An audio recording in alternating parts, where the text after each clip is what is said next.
Hello everyone, and I'm Charlie from Random Phoenix 13, and today I will be ranking all 10 New Who stories. So, for those of you who don't know, I do Doctor Who videos on the TV show Doctor Who, and this is going to be a series of videos that will last 12 videos, and I'm going to be ranking all the episodes from a certain series. I'm going to be starting with Series 1, and if you've seen my last channel update, I will be doing number 2 and 3 tomorrow.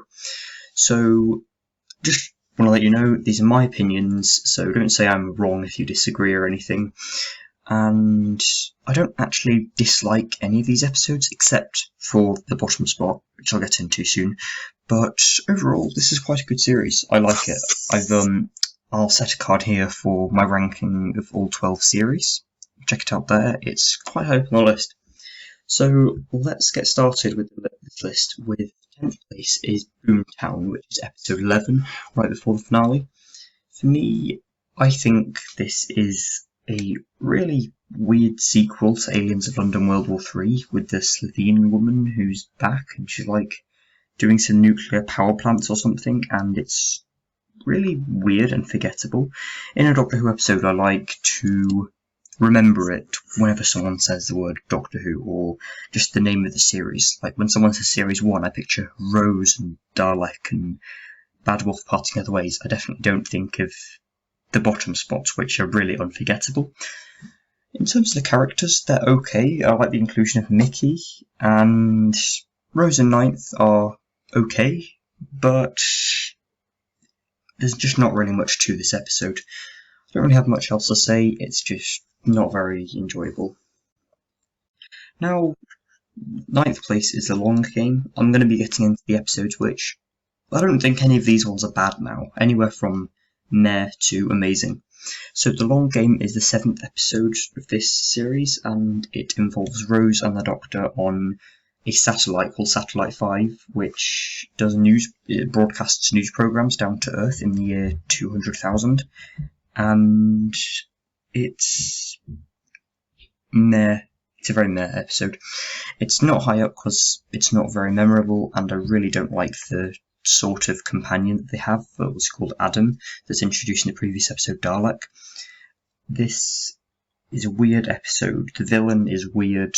Everything about it's just pretty weird. But overall, the characters are quite strong, not including Adam, of course, and I quite like the concept of the Jaguar-Fest. I think the monster in this was actually quite good. But overall, the plot's pretty weak. The hatches in people's brains that open up, that was just weird and unnecessary. And this isn't very memorable either, so it's got to be lower down. Number 8 is The Unquiet Dead, episode 3. Some people call this the 9th Doctor's Christmas special, since he didn't have an official one that was broadcast on Christmas Day. I do see where they're coming from. I mean, it was set in Christmas, but this isn't that bad an episode. If this is number 8 out of 10 stories, then this isn't that bad for third to last. It's got nothing wrong with it. I quite like the concept of the Gelf possessing bodies, how they're not actually the bad guys. There's not really any villains in this as such, and they're quite creepy how they make people's eyes go blue and all that. But Ninth Doctor and Rose are good. It's towards the start of the series, so Rose still doesn't really know who the Doctor is, and it's quite an enjoyable episode. There's nothing really memorable about it at all, but it's okay. Number 7 is Aliens of London and World War III, episodes 4 and 5. This gets a lot of hate on places like YouTube and Reddit, and I don't really see why. It's an okay episode.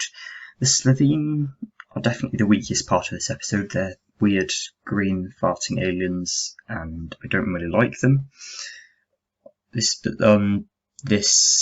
as I said before, the sequel to this is my bottom spot, so at least this is better than that.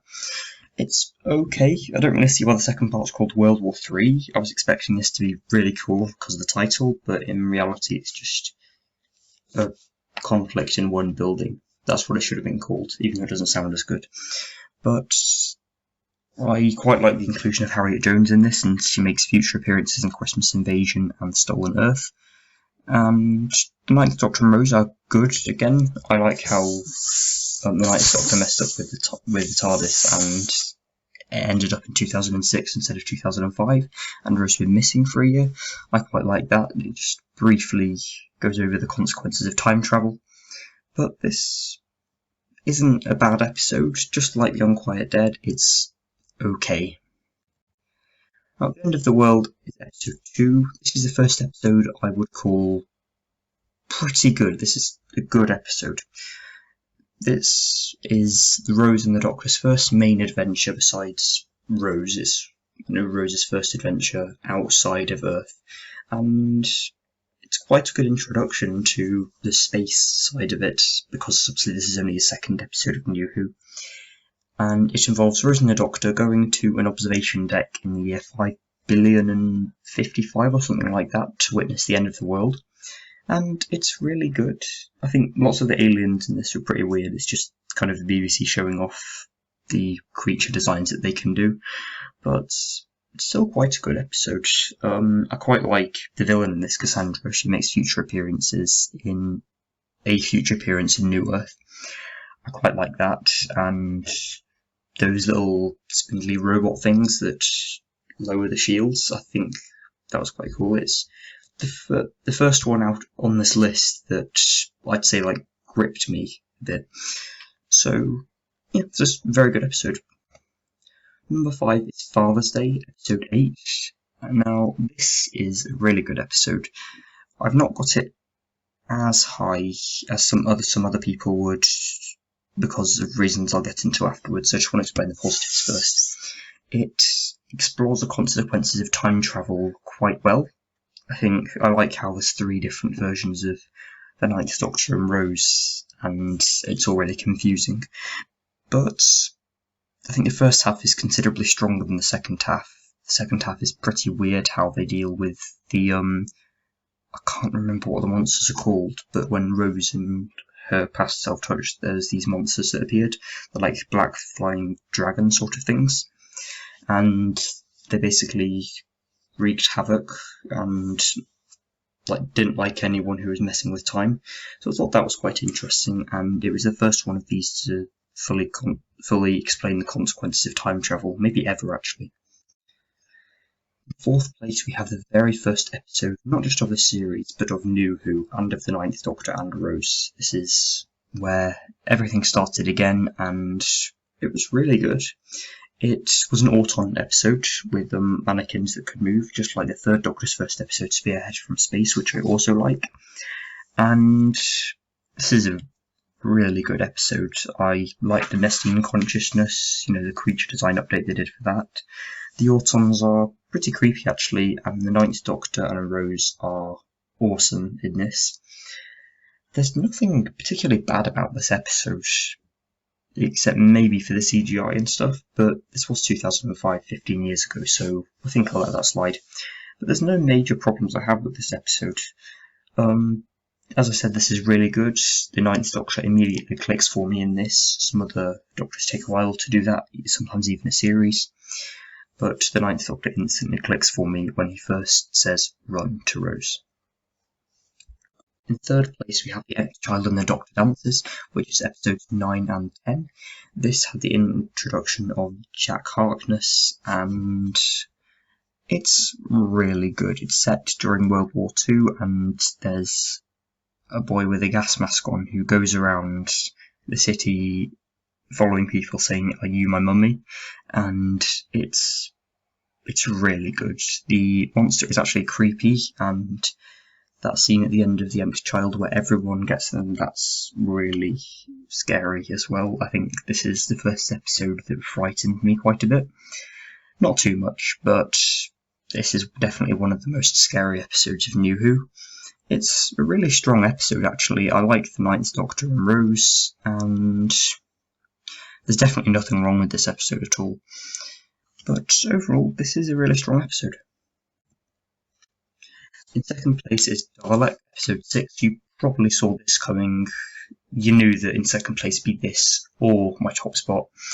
and this is the first introduction we have in New Who to the Daleks, and one of 2 Dalek stories in Series 1, the other I'll get to in a minute, and this involves a Dalek that escaped a time war and has been chained up in this intergalactic museum on Earth in 2012, and the Rose and the Doctor visit it, and the Ninth Doctor finds this Dalek. This has the introduction of Adam, which, as I've said before, because he was in the longer game, I really don't like him. But Rose and the Ninth Doctor make up for this completely. It's one of the first Base Under Siege stories of the new era, which is where a place, usually underground, is attacked by something, and to have a Dalek Base Under Siege story is really interesting. I don't think we've ever had that before. But this is a really, really good episode. I love this episode, and all the characters are great, the plot's great, it's intense, and I wish it would have been a 2-parter with multiple Daleks, but I think it's just as good as it is. In first place we have Bad Wolf and the Parting of the Ways, episodes 12 and 13, the finale of this series. As you can see in the picture here, this is the episode where the 9th Doctor regenerates into the 10th Doctor, and it involves, in the first episode, mainly they're on game shows, but they've gone intergalactic, and they're on Satellite 5 again, but this time it's doing game shows in the year 200,100, and it's really good. Jack is introduced again because he was in Boomtown, I'm quite sure, and it involves an entire fleet of Daleks who escaped the Time War, and they're attacking Satellite 5, and it's really good. I like the scene where Rose gets sent back to Earth, and she uses Mick and Jackie to help her, break the TARDIS, and she absorbs the time vortex, which results in the 9th Doctor getting it off her and regenerating. It's a really strong episode, amazing plot, and I really like how we finally find out the mystery of the Bad Wolf. I hope you've enjoyed this episode. Tomorrow I'll be doing 2 videos ranking all the stories of New Who Series 2 and 3, so make sure you're in tune for those, and I'll see you tomorrow.